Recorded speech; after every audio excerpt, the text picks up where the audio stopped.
Hi, this is called A Day in Georgetown, or Why I Love My Wife.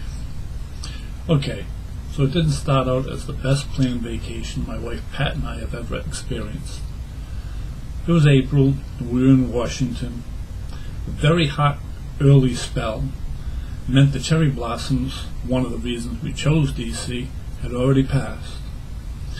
We consoled ourselves with the fact that we'd be seeing the wonderful pandas on the second day in town. Cameras strapped over our shoulders, we arrived to find the only thing we could take pictures of was the large sign saying, "Sorry, the pandas are in quarantine until next week." That night, the local news lead story was of a murder just outside the gates of the zoo. Spend a couple of days in our nation's capital, and you get used to the sounds of occasional sirens blaring. Sometimes it's just an important and tardy ambassador using a police escort to rush to another meeting, or more likely, a fancy meal. However, on our third morning, the sirens seemed more constant, and we could hear the shouts of workers and the rattle of steel beneath our hotel window. We looked down to see DPW laborers setting up metal barricades while a phalanx of police officers donned riot gear. A quick check of the morning paper explained the activity. A joint meeting of the World Bank and International Monetary Fund was happening in 3 hours just down the block from our hotel. Protesters who had disrupted past meetings were expected to number at least 10,000. At this point, I felt as though I had planned a Griswold family vacation. There was only one solution: get out of town. Well, not quite out of town, but out of harm's way. We found a nice boutique hotel in Georgetown, situated right next to the Potomac River. As we strolled the quaint, comparatively quiet streets, we relaxed for the first time in 3 days. We paused at a men's clothier. The gold gilt inscription on the window read, "Bespoke suits created from the finest Italian fabrics." That told me there would be no off-the-rack sales items inside, but my dear wife insisted. "Come on, let's just look around, maybe get you a tie," she implored. There were very few actual finished suits on display, mostly bolts of fabric encased under spotlighted glass cases. Not a single price tag was to be seen.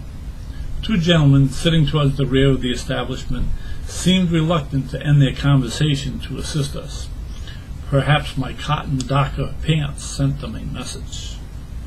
I massaged some material as I'd once seen Cary Grant do in a movie, and was more than happy to turn towards the door when my wife called out, "Excuse me, could we see some ties?"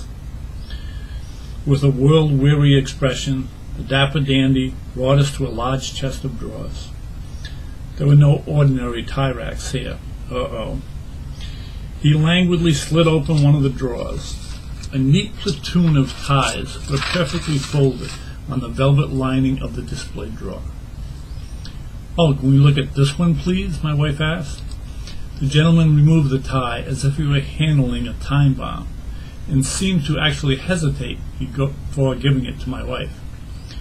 She held it up under my chin. I thought the stripes went well with my checkered Van Heusen shirt. "How much is this?" my wife pursued. $325, he deadpanned. $325, my wife shrieked.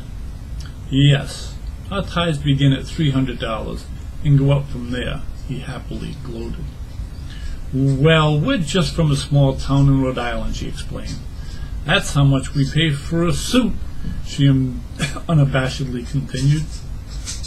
The salesman gently took the tie from her hands and managed to not visibly sneer as we made our way to the exit.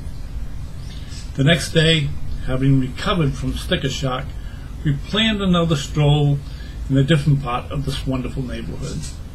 We decided to not let a steady rain deter us, but I volunteered to first run out to a nearby store to buy an umbrella. Upon returning, I met my wife in the hotel lobby, and we stepped into a pretty serious downpour. We had taken just 3 steps when my wife said, "Hold up, Jim."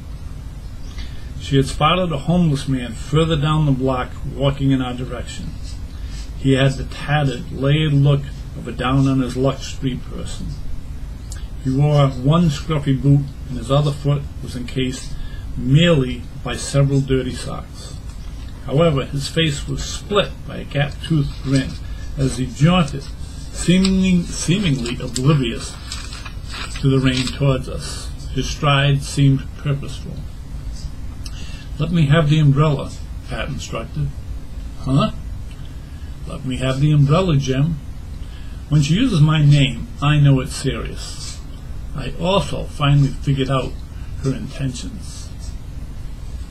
"Hon, I just bought this 5 minutes ago," I said as I relinquished the umbrella. "Excuse me, sir," she said, placing a hand gently on the man's shoulder. "Take this, please." At first he seemed perplexed, but then he took the umbrella and he stood there, holding it above my wife's head.